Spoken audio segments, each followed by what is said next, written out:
Hahanapin natin dito yung mga pieces ng manok. Oo. Parang ganito.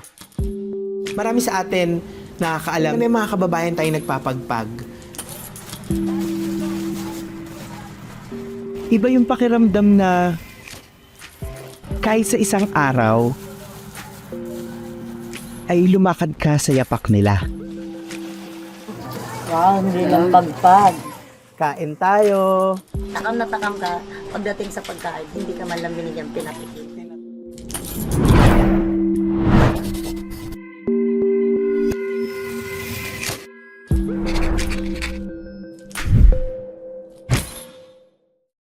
Yung term na hungry ay hindi na lamang yung irritable ka dahil gutom ka.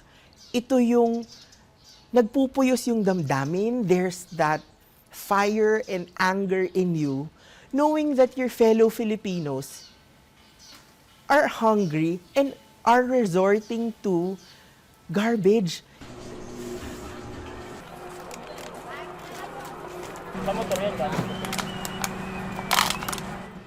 Yung pagpagpagkuho, mga ano pang 4 years. Kasi nga, nung pag-pandemic lang. Tumigil si Aling Selena sa paglalako ng prutas nang nag-lockdown sa Manila. Nung pandemic lang. Para makakain, sumunod siya sa diskarte ng kanyang mga kapitbahay. Doon sa looban. Anong hanapin natin dito? Yung mga pang-litiyatan namin pagpag. Pinukuha namin, sinisipirit namin yung mga ganito. Ito. Ang pakiramdam ng nagpapagpag ay umaasa ka na may makuhang parte ng manok na sana pwede mo pang pakinabangan. Laging, naku sana yung pagganon ko, may isang parte ng manok na hindi masyadong pinain o natira para marami pang laman. Ba normal na araw kayo, marami kayo? Marami rin. Mga ilan? Ito siguro kami. Ba't kaya ayaw nila na makita sa interview? Nahiya siguro marap sa camera.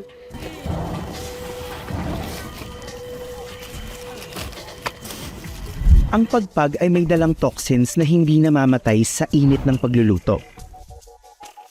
Ang toxins ay maaari ring magsanhi ng sepsis o impeksyon sa dugo na maaaring ikamatay ng tao. Kaya payo ng doktor, mas makabubuting huwag akong kumain ito. Minsan ba naisip mo na baka sa katagalan yung pagkain ng pagpag makasama din sa inyo? Naisip ko rin yun kasi syempre, yung pagpag kasi alam naman ng lahat na galing sa basura. O syempre kahit anong hugas natin, kahit anong luto, kahit papansin may matitira din yan kahit kakonti. Ikaw, Tem, ba't di ka nahiya na sumama dito sa interview? Eh syempre, ito naman talaga yung totoo. Alam, hindi naman dapat ikahiya dahil marangal na may hanap. So, ibig sabihin, ate, kunwari kung mapanood to ng pamilya mo sa Rohan. copies, okay lang. Okay lang. At least sila, maunawaan nila kung anong sitwasyon namin dito. Diba lahat naman ng tao na gusto ng pangunawa, ito rin yung paraan niya ng pag-reach out sa atin para humingi ng tulong.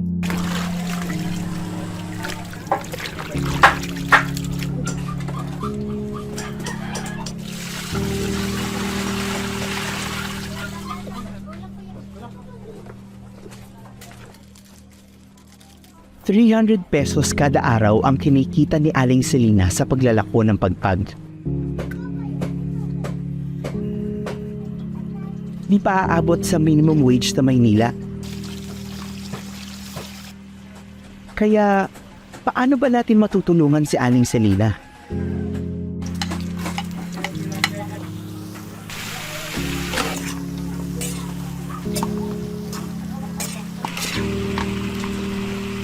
Sana sa pamamagitan ninyo laman ng nasa gobyerno kung ano ang pamumuhay namin dito sa Tondo. Bakit tingin mo ba nakalimutan kayo dito?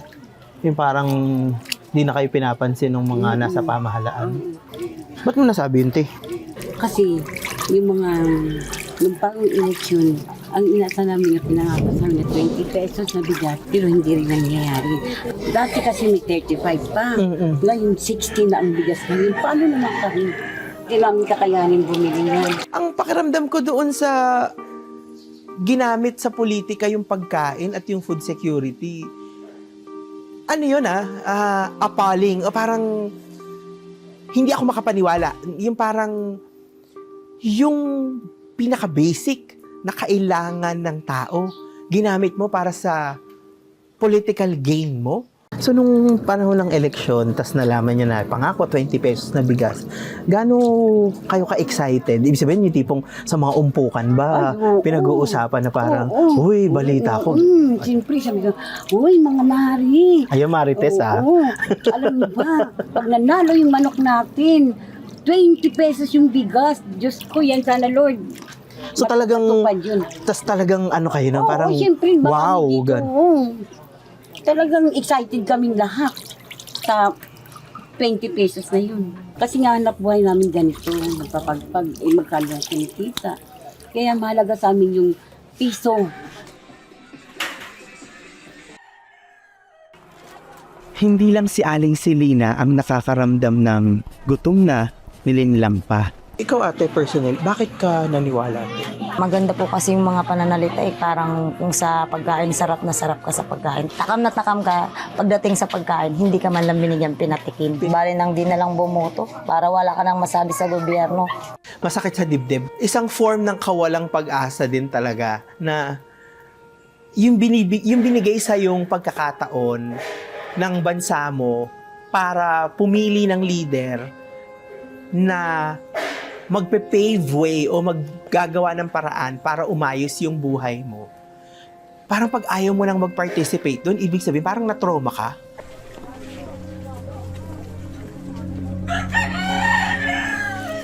So napagdesisyonan ko na magluto nga ng stir-fried beef with cabbage para sa kanila. Ang aim ko doon yung, hindi naman lahat nakalimutan kayo. Hindi naman lahat isiniwalang bahala na kayo.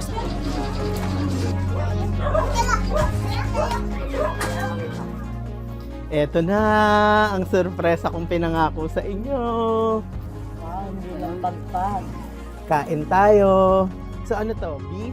Sana naramdaman nila doon sa pagluluto ko, doon sa pinakain ko sa kanila. Baka naman makahanap pa kayo ng pag-asa sa mga sarili ninyo na dahil sa ginawa nating ito, na pinakita natin yung kalagayan nila, ay mabuksan yung isip ng mga kababayan natin o mapalawak yung pag-unawa sa kung anong pinagdadaanan nila.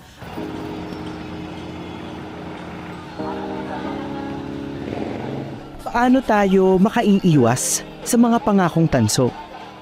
Paano bababa ang presyo ng pagkain? Paano bubusugin ang sikmura ng bawat Pilipino? Sama-sama tayo maghanap ng solusyon dito sa Hungry. Kapag napakain natin at nasolusyonan natin yung problema ng gutom, lalo na sa mga kababayan nating nasa laylayan, ay tinutulungan natin ang bawat isang Pilipino.